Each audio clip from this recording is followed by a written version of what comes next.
O raio problematizador é um caminho sem volta. Você nunca mais lê nada na santa paz da ignorância. Olá, pessoal. No vídeo de hoje eu venho falar sobre os livros de romances que eu li e que eu problematizei muito. E se você gosta desse tipo de vídeo, gosta de indicação de livros, gosta de falar sobre livros, não esquece de deixar seu like aqui, compartilha esse vídeo com os amigos e se inscreve no canal se você ainda não é inscrito. Bom, gente, eu pensei em fazer esse vídeo para vocês, em falar sobre isso, né? Porque ultimamente eu ando lendo livros e eu fico problematizando ali, coisas simples e tal, coisas que não são assim, nossa, se a gente for problematizar tudo, acaba ficando chato, você nunca vai conseguir ler nada tranquilamente, nunca vai conseguir gostar de nada. Então eu resolvi fazer esse vídeo, mas é uma brincadeira, até só pra gente rir, não levem a sério. Claro que realmente tem livros que você precisa problematizar, que você precisa falar sobre, que não pode romantizar em situação nenhuma, como por exemplo, É Assim que Acaba, é um livro que fala sobre relacionamento abusivo, né, violência doméstica, então não dá pra passar o pano para um livro daquele, não dá pra você romantizar o relacionamento da Lily com o Ryan, com o Riley, né? Acho que é Riley o nome dele. Mas alguns livros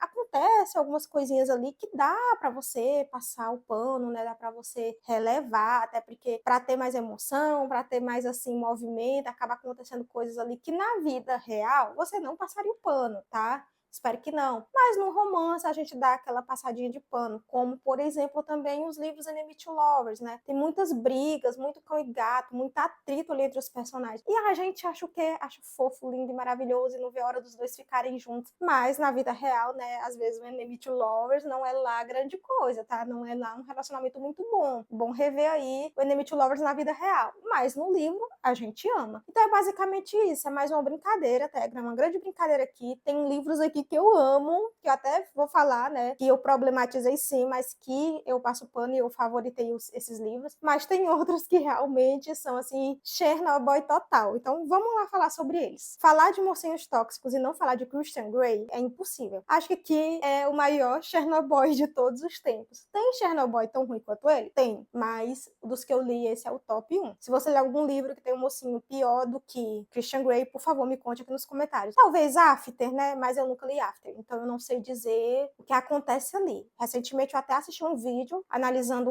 os filmes e eu vi que é bem complicado, ainda mais que nos filmes não tem tudo que tem no livro, diz que o livro ainda é pior, então, ó, mas eu nunca li o livro, só assisti o primeiro filme e dali eu não passei, porque eu não gostei. Aqui, Christian Grey, né, 50 Tons de Cinza, eu realmente tenho os 3 livros, eu realmente li os 3 livros e eu assisti os 3 filmes. Então eu falo com propriedade. Christian Grey é tóxico, sim, e eu problematizei bastante. Levando em consideração que eu li esse livro em 2015, quando muitos assuntos não eram discutidos, abordados, e eu já fiz meio que a problematização ali antes de o raio problematizador entrar em alta aí, para vocês verem como eu sou, né? Então, quando eu li esse livro aqui, eu já não gostei do Christian Grey. Gente, esse primeiro livro aqui é o pior. O segundo livro começa a melhorar. O terceiro livro, tem umas cenas fofinhas, tem uns romances lindos e tal, mas esse primeiro livro eu quase não finalizo a primeira vez que eu li. Meu Deus, eu tinha tanto ódio do Christian Grey, eu odiava a forma como ele falava com a Anastácia, eu odiava a forma como ele tratava a Anastácia, e eu pensava, não tem como, as mulheres estão amando esse homem, meu Deus, não tem como, esse homem é tóxico demais, esse homem é agressivo, ele é abusivo. Eu nem tinha esse discurso de toxicidade ainda que a gente conhece hoje em dia, eu só sabia que ele era agressivo. Na minha cabeça ele era agressivo e eu não gostava da forma como ele tratava a Anastácia. Pra mim, isso já tirava ele ali da minha lista de mocinhos favoritos e o livro da minha lista de livros favoritos. Mas foi inegável o sucesso estrondoso desse livro, foi inegável o sucesso estrondoso dos filmes, todo mundo assistiu, todo mundo amou. Quem assistiu e não conhecia os livros foi conhecer depois. Então foi sucesso, gente, foi sucesso total. Mas eu problematizei sim, e hoje eu vejo que eu tinha razão, porque não tem como passar o pano pra esse personagem aqui. E a verdade é que esse livro aqui eu nem gostei quando eu li. Eu tenho os 3 livros? Tenho. Não me desfaço deles? Não, porque foi presente. Estou aqui na minha estante. E também porque, né, qualquer oportunidade de falar dele, eu tô falando, então serve pra produzir conteúdo. Já é uma grande coisa. Mas assim, apego pro livro eu não tenho, apego pro personagem eu não tenho. Eu tive muito ódio do personagem aqui, me incomodava. A melhor cena aqui que eu achei foi quando o Christian Grey, ele bate na Anastácia. Gente, se vocês não sabiam disso, é um spoiler gigantesco. Eu não lembro da cena, porque tem o quê? Quase 10 anos que eu li o livro. Então eu não lembro todos os detalhes. Mas ele bate nela e ela vai embora. Eu disse, meu Deus, essa mulher viu a luz, vai embora daí, some daí, não volta nunca mais pra esse homem. Não é isso que acontece, né? Tanto é que a gente tem o livro 2 e o 3. Ela volta sim, mas no momento em que ela vai embora, ali me deu um alívio, eu fiquei tão aliviada por ela ter feito isso, por ela ter saído dali daquele relacionamento tão conturbado. Outra coisa é que a gente tem um personagem que ele gosta de maltratar com mulheres que têm uma característica em comum. Elas são brancas e cabelos pretos. Por quê? Porque se parecem com a mãe dele. Então é um trauma que ele traz ali da infância. E eu não acho que as mulheres sejam terapias para boy lixo, né? E é isso que acontece. A Anastácia, ela se torna ali meio que a terapeuta, ela consegue mudar o Christian Grey ali, ela vai melhorando o personagem. Na vida real isso não funcionaria, né, gente? Não tinha como funcionar. A primeira coisa que eu tinha que fazer era cair fora de um relacionamento desse com um homem tão complicado, tão cheio de problema, e ele que fosse pra terapia. Se bem que ele faz terapia, né, mas não resolveu os problemas dele. Por mais que ele faça terapia aí há anos, que segundo o que conta aqui no livro, né, que ele veio de várias terapias, já tentou superar vários traumas, e ainda teve um trauma ali, né, que de uma certa forma mudou ele, que é o que ele faz agora com as pessoas que ele se envolve. Foi por causa de um relacionamento que ele teve com uma mulher muito mais velha do que ele. Os detalhes, você deve saber se você leu o livro. Eu creio que quase todo mundo leu esse livro aqui, né? Se não, vai pesquisar no Google sobre o livro, que vocês vão saberem mais detalhes sobre ele. Senão eu vou dar muito spoiler aqui, e nunca se sabe se tem alguém que não gosta de spoiler e pretende ler esse livro aqui. Nunca se sabe. Outro livro dessa listinha que eu também problematizei bastante foi Paixão ao Entardecer, que é o último livro da série dos Hathaway. E eu tava muito ansiosa por esse livro, gente, muito ansiosa mesmo, porque eu amava a Beatrix, né, que ela é a mais diferente ali dos Hathaway, é a mais excêntrica, de uma família totalmente excêntrica. Então eu acho que ela tinha muito a oferecer. E o início é bem fofinho, porque ela se envolve com o Capitão Christoph. E ele tá na guerra e, na verdade, ele acha que tá trocando cartas com a amiga da Beatrix, mas quem tá fazendo essa correspondência, quem tá escrevendo as cartas é a própria Beatrix. E assim, o Christoph, ele era um homem muito fútil, muito arrogante, se achava melhor do que as outras pessoas, mas a guerra mudou ele. E se fosse em outro tempo, né, antes da guerra, por exemplo, ele não teria olhos para a Beatrix. Mas como ele volta mudado, ele começa a enxergar a Beatrix como ela é, uma garota interessante, uma mulher inteligente, uma mulher bonita, mas antes ele jamais veria ela com esses olhos, né? Porque ele estava preso às beldades ali da alta sociedade, às mulheres tão fúteis quanto ele. E aí isso já me incomodou, né? Isso já é um ponto que me incomodou, porque ele volta traumatizado e a única pessoa que dá atenção a ele ali, que cuida dele, que presta atenção nele, é a Beatrix. E aí vem o segundo ponto que me incomodou e que eu problematizei, é que ele volta muito traumatizado. Ele volta com crises de pânico, ele tem terrores noturnos, e quando ele dá essas crises de raiva, esses terrores noturnos, ele pode machucar a pessoa que tá ali perto dele. E quem é essa pessoa que tá perto dele? A Beatrix. Então, pra mim, juntar esses dois nesse momento tão caótico ali da vida dele, foi colocar a personagem em risco. E é isso que acontece, e me incomodou que nenhum Hathaway percebeu que, tipo assim, que era um casamento complicado, que essa menina tava correndo risco de vida, casada com este homem, que ele poderia machucar ela de verdade, e tipo assim, não, se tem alguém que pode curar o Christoph, é a Beatrix, porque ela cura animais feridos. Ai, gente, problematizei, viu?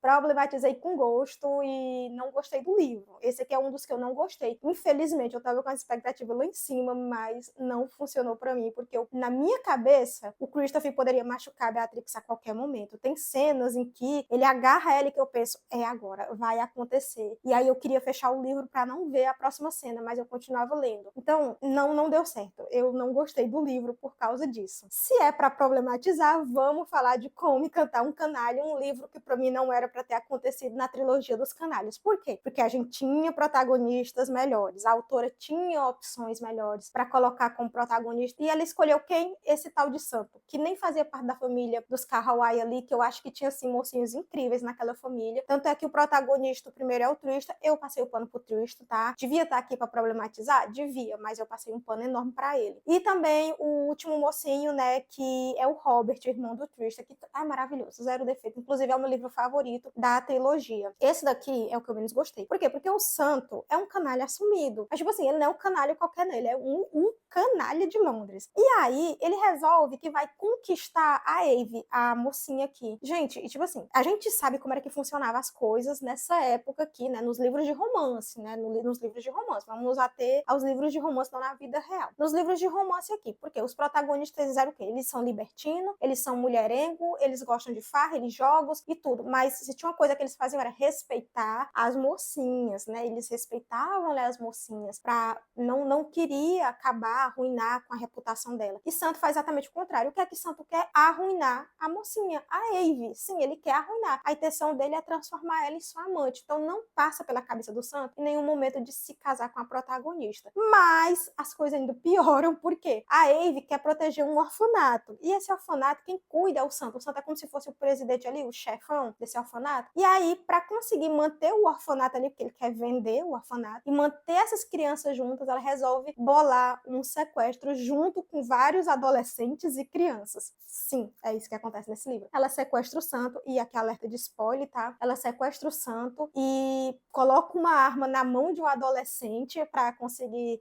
manter o Santo ali sequestrado. Gente, sério, eu disse, o que tá acontecendo aqui? O que se passou na cabeça dessa autora, meu Deus, para colocar adolescentes segurando armas, para colocar adolescentes planejando um sequestro e a protagonista ali planejando tudo junto com esses adolescentes? Nossa, foi assim. Eu tentei até, aqui não tinha nem como eu não problematizar, né? Não tinha nem como eu tentar defender. Realmente aqui passou de todos os limites. Agora, bora para os livros que eu passo meu paninho, tá? Eu problematizo? Problematizo, mas eu tô aqui com meu paninho prontinho para passar para eles. Por quê? Porque eu não culpo os personagens por as coisas que acontecem aqui, eu culpo as autoras. Sim, é esse o nível do pano que eu tenho para passar nesse livro. Aqui, né, a gente vai ter uma cena bem polêmica, que é a cena em que o Marcos tem a primeira vez dele ali com a Lily, a protagonista, e ela está bêbada. Só que é uma cena muito mal descrita. Lisa Capes, que me perdoe, porque eu amo a autora, adoro a escrita dela, mas, gente, a cena realmente é muito mal descrita, porque tem um momento em que você não sabe se a Lily realmente tá bêbada do jeito que é pra ela tá, entende? Tem umas, no início assim, da cena você pensa, nossa, ela não bebeu tanto assim pra ficar tão bêbada a ponto de não saber o que é que tá acontecendo, ou a ponto de não lembrar o que aconteceu. Não fica claro que ela bebe tanto assim, tem hora que ela tá falando com coerência e tem hora que ela não sabe o que é que tá falando. Eu achei a cena muito ruim. Outra coisa aqui, tem outras cenas, tem outros momentos em que dava pra ter acontecido a primeira vez do casal. E a Lisa Capes optou por essa cena.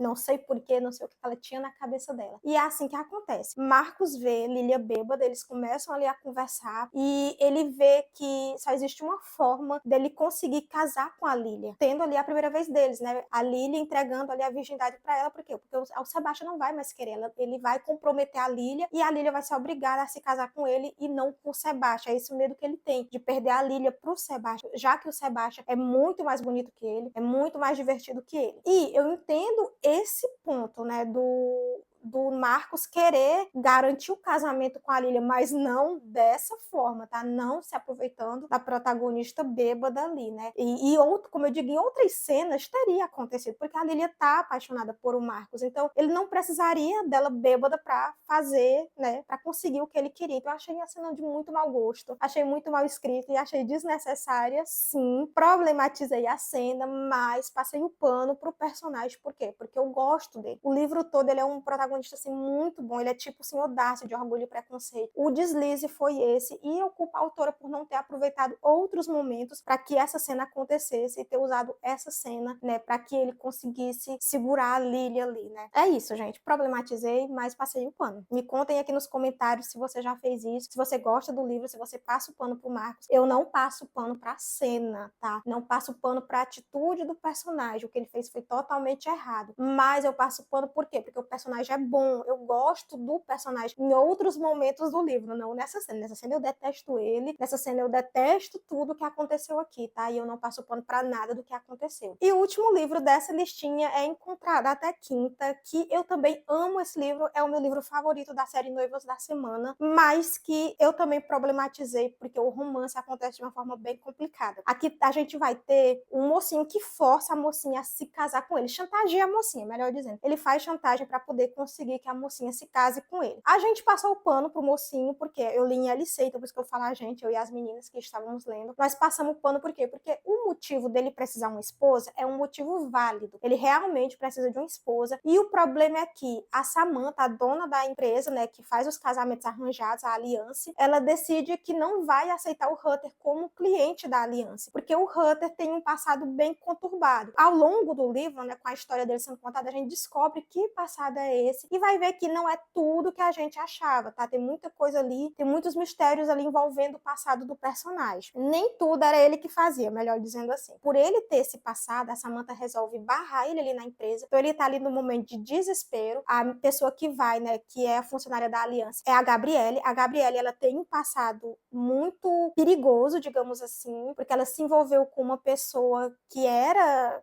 perigosa, e aí ela tá correndo ali risco, e o Hunter sabe, né, descobre esse passado dela e resolve usar esse passado para chantagear ela e obrigar ela a se casar com ele.